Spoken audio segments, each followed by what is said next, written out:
Karen Thompson lived a quiet, unremarkable life in the suburbs of a small American town. She was just like any other mom, busy juggling school runs, grocery shopping, and trying to keep her house from looking like a tornado had swept through it. But deep down, Karen always felt there was something more waiting for her, something bigger than folding laundry or baking cookies for the neighborhood bake sale. Little did anyone know, this ordinary woman would one day become a household name, only to have her empire crumble under the weight of her own lies. It all started with a simple hobby. One day, while experimenting in her kitchen, Karen stumbled upon a recipe for homemade lip balm. Using ingredients she found around the house, coconut oil, beeswax, and a dash of vanilla extract, she whipped up a batch and handed them out to friends at her son's soccer game. To her surprise, they loved it. "This is amazing," one mom exclaimed. "Where did you buy it?" another asked. That's when the idea hit her. Maybe she could turn this into something more. At first, Karen didn't think too much of it. She enjoyed making the lip balms and giving them away as gifts. But soon, people started asking if they could buy them. Encouraged by the positive feedback, Karen decided to take things a step further. She rented a tiny booth at a local craft fair and sold her products under the name Sacred Glow. The name came to her late one night while watching a documentary about ancient beauty rituals. Something about the phrase stuck with her. It sounded mysterious, spiritual, and intriguing.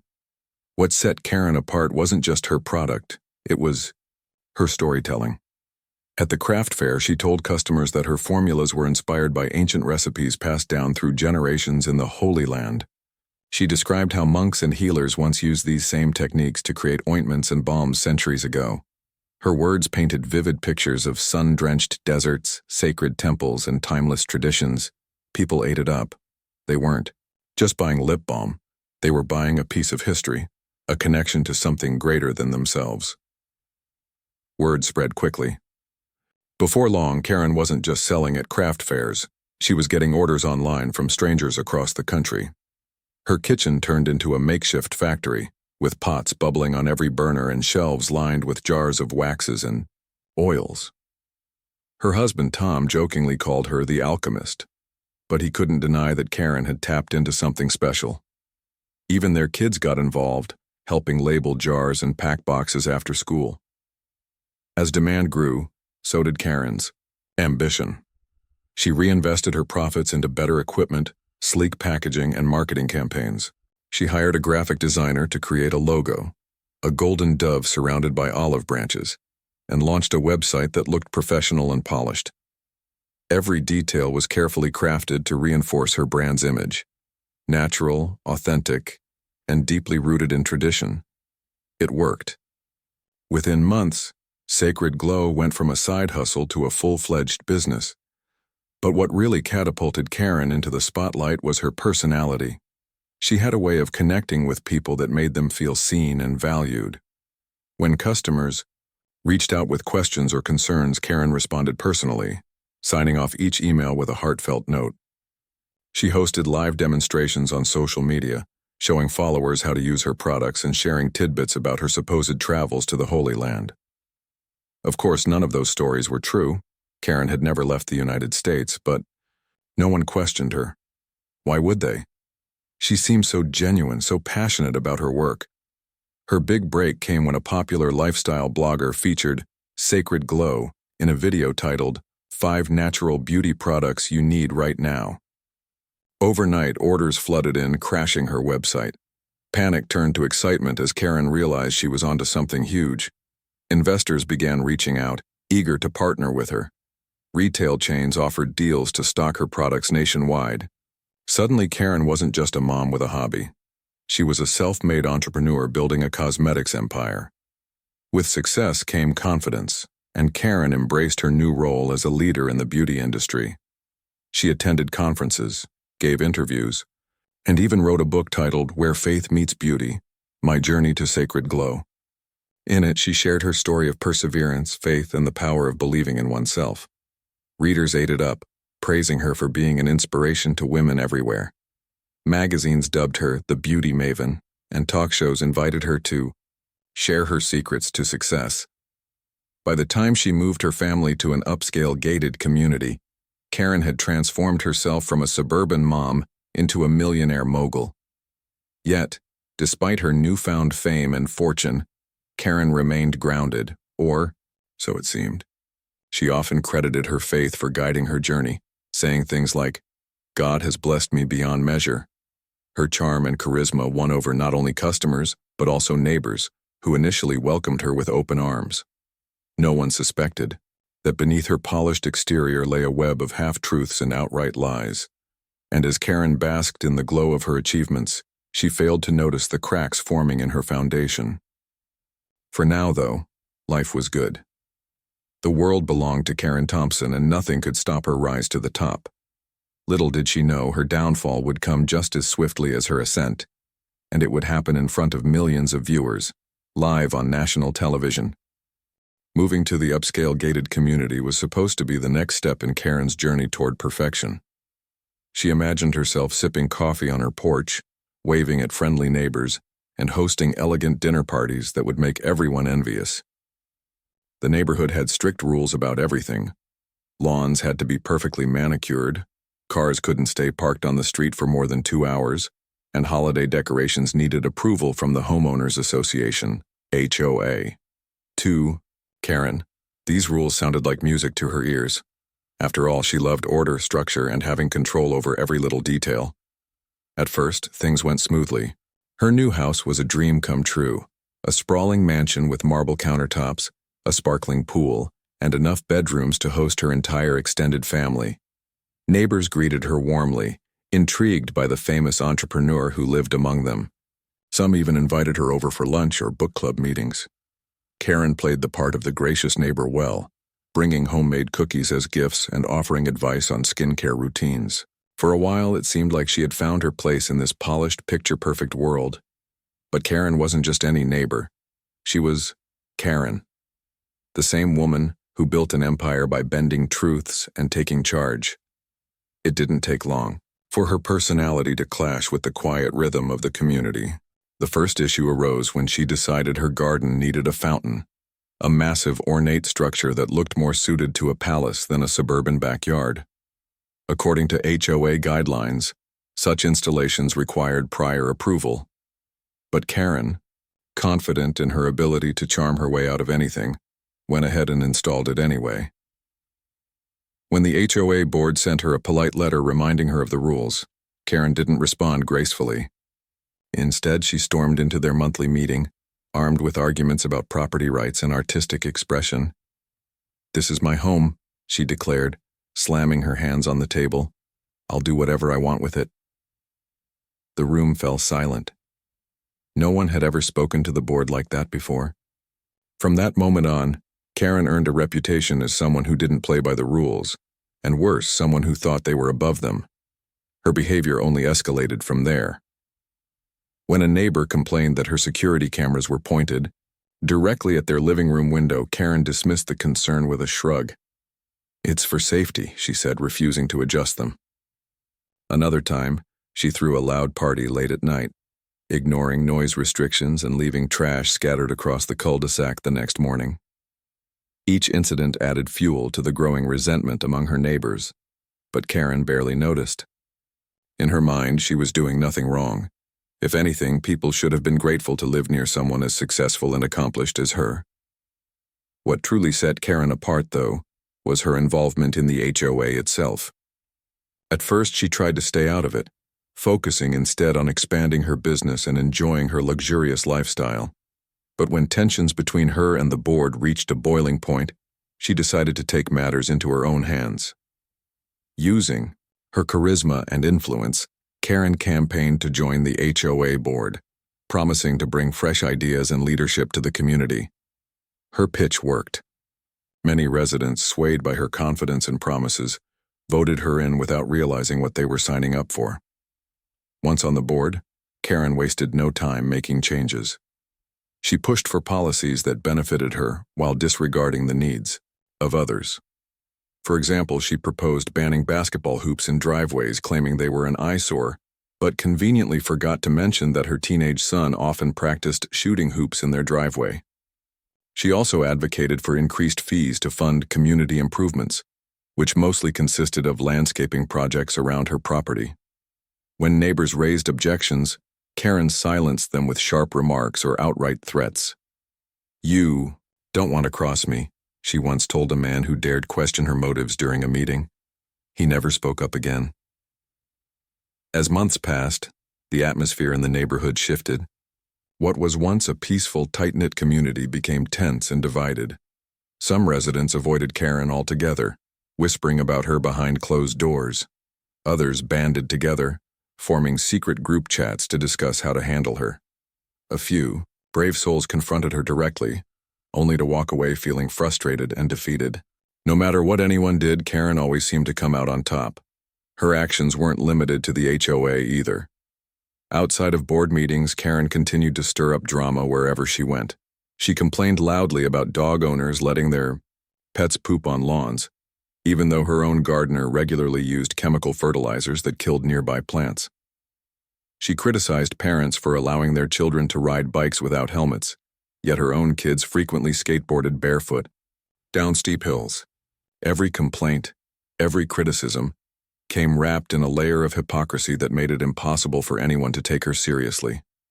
Despite her growing unpopularity, Karen remained oblivious, or perhaps indifferent, to the damage she was causing.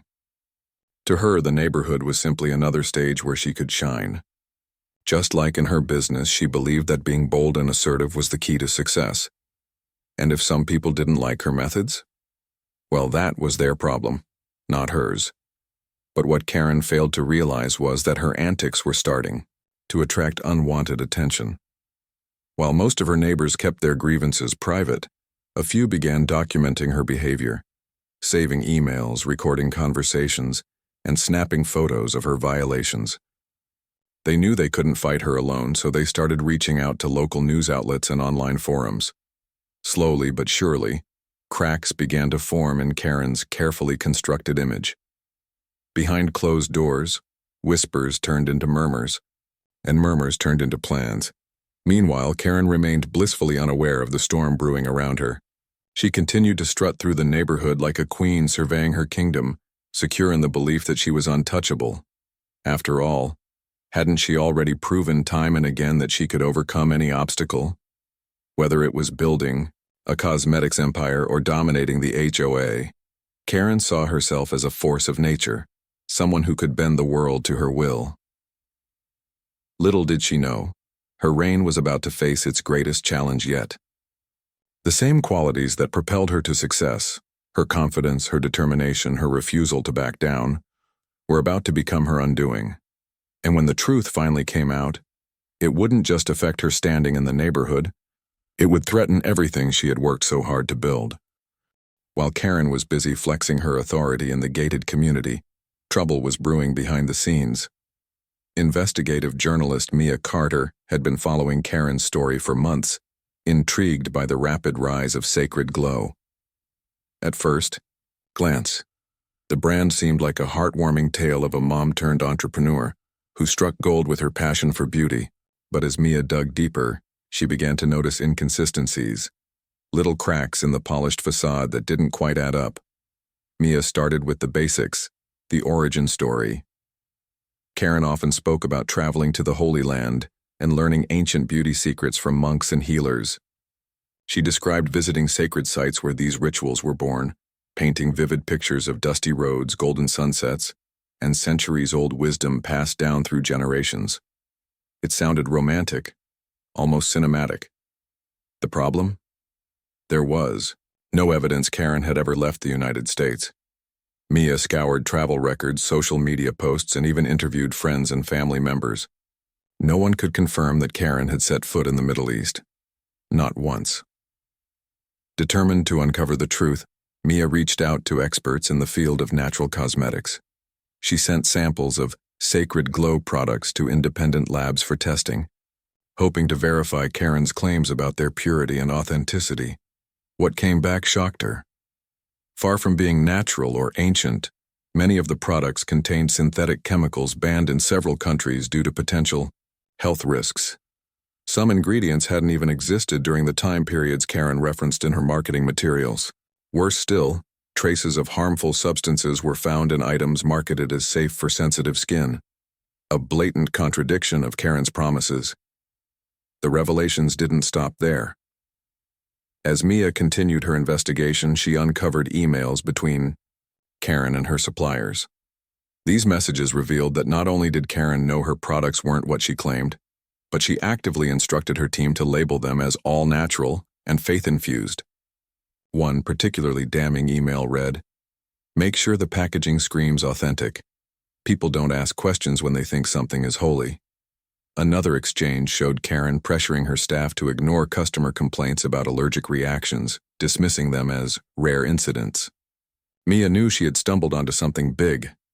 This wasn't just a case of exaggeration or clever marketing, it was fraud. And not just any fraud. This involved thousands of customers who trusted Karen's brand because of its supposed connection to spirituality and tradition. For years, people had been buying into a lie, thinking they were supporting a woman whose mission was rooted in faith and heritage. Instead, they were lining the pockets of someone willing to deceive them for profit. But how could Mia prove it? Confronting Karen directly wouldn't work. She was too skilled at deflecting criticism and spinning narratives. Mia needed irrefutable evidence, something concrete that would hold up under scrutiny. That's when she discovered the smoking gun. Financial records showing payments to a PR firm tasked with fabricating Karen's backstory. According to invoices, the firm had created fake testimonials, staged photos of Karen posing in front of tourist landmarks, none of which were in the Holy Land, and ghost-written articles praising her supposed philanthropy. Everything Karen presented, as real, the travels, the traditions, the blessings, was nothing more than an elaborate hoax. With all the pieces in place, Mia prepared to go public. However, she faced a dilemma.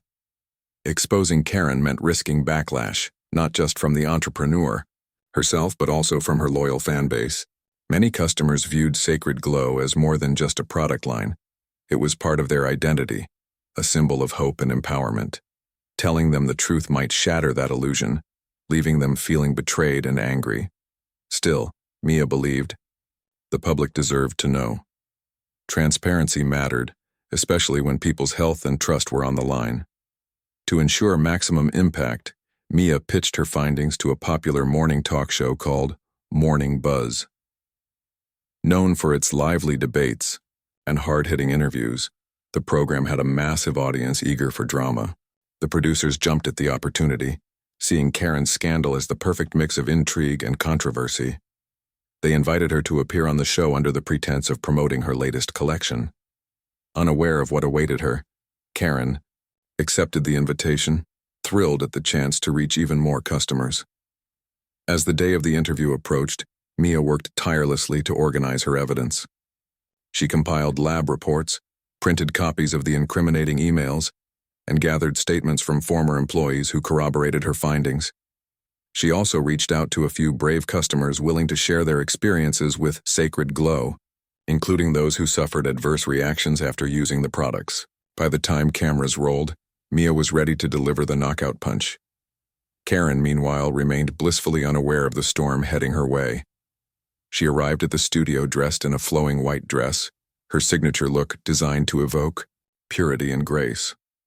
Her hair was perfectly styled, her makeup flawless. She radiated confidence as she greeted the host and took her seat, smiling warmly at the audience. For a moment, everything seemed normal. The host asked routine questions about her journey, her inspirations, and her plans for the future. Karen answered smoothly, weaving her usual tales of faith and perseverance. Then, midway through the segment, the tone shifted. The host thanked Karen for sharing her story before casually mentioning recent allegations surrounding Sacred Glow. At first, Karen laughed it off, brushing the comments aside as baseless rumors.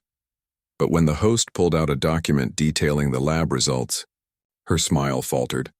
"These tests indicate your products contain harmful chemicals," the host said, holding up the paper for the camera to zoom in on. "How do you respond to that?" Karen froze. For a split second, Panic flickered across her face, but she quickly masked it with indignation. "This is outrageous," she exclaimed, leaning forward in her chair. "I've dedicated my life to creating safe, ethical products. Whoever is spreading these lies clearly has ulterior motives." The host pressed on, unfazed. "We've also obtained emails showing instructions to mislabel your products as natural. Can you explain that?" Karen's eyes darted around the room, searching for an escape route. "Those emails are taken out of context," she stammered. "My team works tirelessly to ensure quality control. If there are isolated issues, we address them immediately." Before she could regain her footing, Mia stepped onto the stage. Cameras panned to her as she walked toward Karen, clutching a folder filled with documents. "Ms. Thompson," Mia began calmly, addressing Karen by her last name to establish authority. "My investigation shows that your entire brand is built on deception. You've misled consumers for years, claiming connections to the Holy Land that never existed. Your products aren't natural, they're dangerous. And now, thanks to your actions, countless people have been harmed." The audience gasped audibly. Karen's face turned pale as Mia laid out the evidence piece by piece. The lab reports, the emails, the staged photos. Each revelation hit like a hammer, chipping away at the carefully constructed image Karen had spent years building. When Mia finished speaking, silence hung heavy in the air. Even the host looked stunned, unsure of how to proceed. For Karen, the moment was catastrophic. In a single live broadcast, her empire began to crumble. Viewers watched in disbelief as the woman they admired unraveled before their eyes. What had once seemed like a beacon of success now appeared hollow and fraudulent. And though Karen tried to defend herself, her words rang hollow against the weight of undeniable proof. What happened next would change everything, not just for Karen, but for everyone connected to Sacred Glow. The studio lights were blinding, the cameras rolling, and the audience frozen in stunned silence. Karen sat rigid in her chair, her perfectly styled hair now seeming too perfect, almost artificial, as if it symbolized the facade she had been hiding behind for years. Her white dress, meant to convey purity and grace, suddenly felt like a costume, a disguise for someone who wasn't who she claimed to be. As Mia stood confidently beside her, holding the folder of evidence like a prosecutor, presenting a case, Karen's world began to unravel. At first, Karen tried to play it cool. She laughed nervously, shaking her head as though this was all some big misunderstanding. "This is absurd," she said, forcing a smile that didn't reach her eyes. "Clearly, there's been a miscommunication here. I've built Sacred Glow on honesty and integrity. These accusations are baseless." Her voice wavered slightly, but she pushed forward, clinging to the persona she had crafted over the years. The self-made entrepreneur, the spiritual leader, the beacon of authenticity. But Mia wasn't fazed. She had spent months gathering evidence, piecing together the puzzle of Karen's lies, and she wasn't about to let Karen wriggle her way out of this one. Calmly, methodically, Mia laid out each piece of proof, ensuring the audience, and Karen herself, understood the gravity of the situation. "Let's start with the lab results," Mia said, pulling out a document and showing it to both Karen and the camera. "Independent testing confirms that many of your products contain harmful chemicals banned in multiple countries. Yet you market these items as all natural and safe for sensitive skin. How do you explain that?" Karen opened her mouth to respond, then closed it again. Her mind raced, searching for an excuse, any angle she could use to deflect blame. Finally, she stammered, "Testing can sometimes yield false positives, or maybe there was contamination during manufacturing." "It happens." Mia raised an eyebrow, clearly unimpressed. "Contamination? Really?" She pulled out another document. "Here's an email exchange between you and your suppliers. You explicitly instructed them to label products as natural, even though you knew they contained synthetic ingredients. Does that sound like a simple mistake?" The audience gasped audibly. Some people leaned forward in their seats, unable to look away from the unfolding drama. Others whispered among themselves, shaking their heads in disbelief. The host, sensing the tension in the air, interjected, "Ms. Thompson, these allegations are serious. If true, they suggest a pattern of deliberate deception.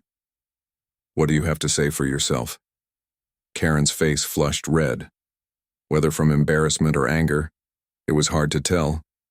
She shifted uncomfortably in her seat, her polished demeanor cracking under the pressure. I never intended to mislead anyone, she finally managed to say. If mistakes were made, it was at the hands of others. I trusted my team to handle quality control. Oh, so now you're blaming your staff? Mia countered sharply. That's convenient. But what about this? She held up a photograph, a grainy image of Karen standing in front of a generic desert landscape, supposedly taken during one of her trips to the Holy Land. You told customers that this photo was from Jerusalem. Care to explain why the background matches a stock image available online? Karen blinked rapidly, her composure slipping further. I don't know anything about that, she muttered, her voice barely above a whisper. Maybe someone on my marketing team thought it would make a good visual. I didn't approve it personally.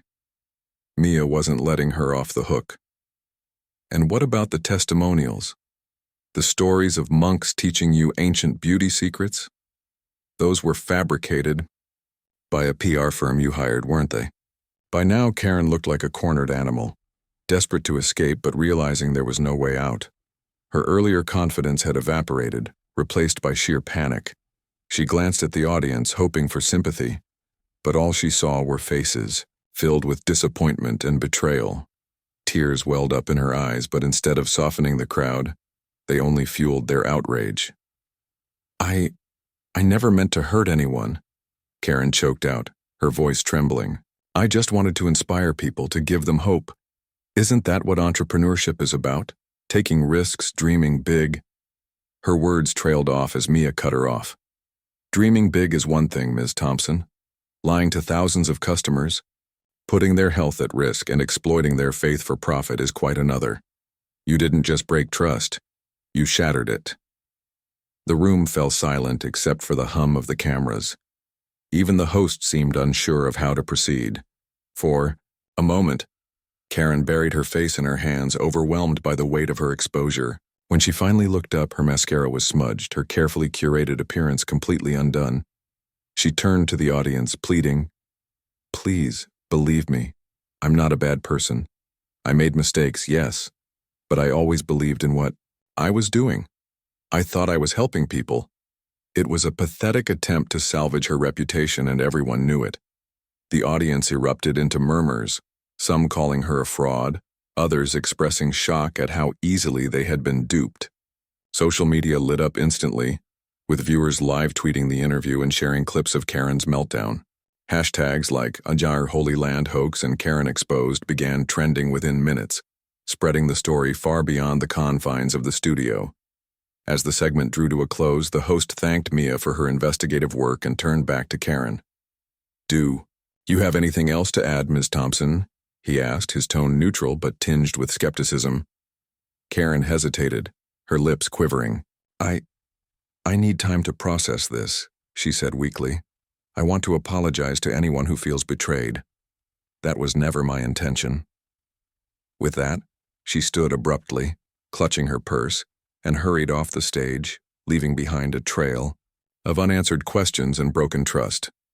Backstage, chaos ensued. Producers scrambled to manage the fallout while journalists swarmed outside the studio, eager to get a statement from Karen. Meanwhile, the internet exploded with reactions. Clips of the interview went viral, accompanied by memes mocking Karen's tearful apology and sarcastic captions like, "Where faith meets fraud," and "The beauty maven's ugly truth." Customers who once adored her now demanded refunds, flooding Sacred Glow's customer service lines with angry calls and emails. For Karen, the damage was irreversible. In the span of a single morning, she had gone from being a celebrated entrepreneur to a national punchline. Her empire, built on lies and half-truths, was beginning to crumble. Retailers yanked her products from shelves, investors pulled their funding, and lawsuits piled up faster than she could handle. Worst of all, the public humiliation was only the beginning. As the dust settled, Karen retreated to her mansion, blinds drawn and phones unplugged, trying to shield herself from the storm raging outside. But deep down she knew there was no hiding from the truth, not anymore. Within hours of the disastrous Morning Buzz interview, Karen's life spiraled into chaos. The internet, with its insatiable appetite for drama, devoured every second of her on-air meltdown and regurgitated it in endless forms: memes, TikTok, videos, parody songs, and even fan art depicting her as a cartoon villain. What had once been admiration quickly turned to ridicule. People who once praised her as an inspiration now mocked her downfall, gleefully sharing screenshots of her tear-streaked face and sarcastic captions like, "Sacred glow, more like toxic lie." Social media transformed into a digital coliseum, where Karen's reputation was dragged through the mud over and over again. Karen tried to fight back. From the safety of her mansion, she posted a series of emotional videos on Instagram, addressing her followers directly. In one clip, she sat cross-legged on her living room floor, wearing oversized sunglasses to hide her puffy eyes. Her voice quivered as she spoke. "I know I messed up," she admitted, dabbing at her tears with a tissue. "But I'm human, just like you. I made mistakes, yes, but my intentions were always good. Please give me another chance." Her plea fell flat. Comment sections lit up with scathing replies. "Good intentions don't excuse fraud," wrote one user. Another chimed in, "You lied to us for years, don't act like you're the victim here." Even loyal customers who had once sworn by Sacred Glow products expressed their disappointment, sharing stories of allergic reactions and health issues they believed were linked to using her products. One woman posted a photo of herself covered in rashes, captioning it, "This is what your natural cream did to me. Thanks for nothing, Karen." Desperate to regain control of the narrative, Karen doubled down on her social media strategy. She launched a hashtag campaign called Truth and Transformation, urging people to focus on redemption rather than punishment. "We all deserve forgiveness," she tweeted, accompanied by a photo of herself holding a Bible. But instead of sympathy, the move only fueled more backlash. Critics accused her of exploiting religion to manipulate public opinion, a tactic they claimed she had used since the beginning of her career. Memes mocking her newfound reliance on faith flooded Twitter, with captions like, "Pray away the scandal," and "Repentance lip balm now available." Meanwhile, major retailers began pulling Sacred Glow products from their shelves. Walmart, Target, and Sephora issued statements apologizing to customers for carrying items that failed to meet safety standards. Online marketplaces followed suit, delisting her entire product line and refunding purchases en masse. Within days, Karen's once booming business ground to a halt. Orders dried up, warehouses overflowed with unsold inventory, and suppliers cut ties, leaving her scrambling to keep operations afloat. Behind the scenes, legal troubles piled up faster than Karen could handle. Dozens of lawsuits poured in from former customers claiming harm caused by her products. One particularly high-profile case involved a young girl who suffered severe burns after using a Sacred Glow facial scrub, marketed as gentle enough for children. Her parents filed a class-action lawsuit seeking millions in damages, alleging negligence and false advertising. Other plaintiffs joined the suit, turning it into a massive legal battle that threatened to bankrupt Karen entirely. Investors fled like rats abandoning a sinking ship. Venture capitalists who had once hailed Karen as a visionary entrepreneur distanced themselves publicly, issuing statements condemning her actions and urging regulatory agencies to investigate further. Banks froze her accounts, citing potential liabilities, while creditors demanded repayment of loans she had taken out to expand her empire. Financial ruin loomed large, forcing Karen to sell off assets, luxury cars, designer handbags, even pieces of jewelry, to cover mounting debts. As if things couldn't get worse, internal strife erupted within her company. Former employees came forward with damning allegations of workplace abuse and exploitation. They described a toxic environment where fear ruled supreme. Anyone who questioned Karen's decisions risked being fired or humiliated in front of colleagues. Several staffers recounted instances of unpaid overtime, discriminatory practices, and retaliation against whistleblowers. These revelations painted a picture of Karen far removed from the empowering leader she claimed to be. a ruthless boss willing to sacrifice ethics for profit.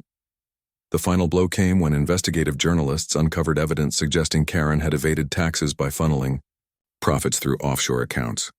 Documents leaked to the press revealed a complex web of shell companies and fake invoices designed to conceal her true earnings. Tax authorities launched an audit, freezing any remaining funds and threatening criminal charges if discrepancies weren't resolved immediately. For Karen, this was the ultimate humiliation, a stark reminder that no amount of charm or spin could shield her from accountability. Amidst the chaos, Karen attempted to maintain some semblance of normalcy.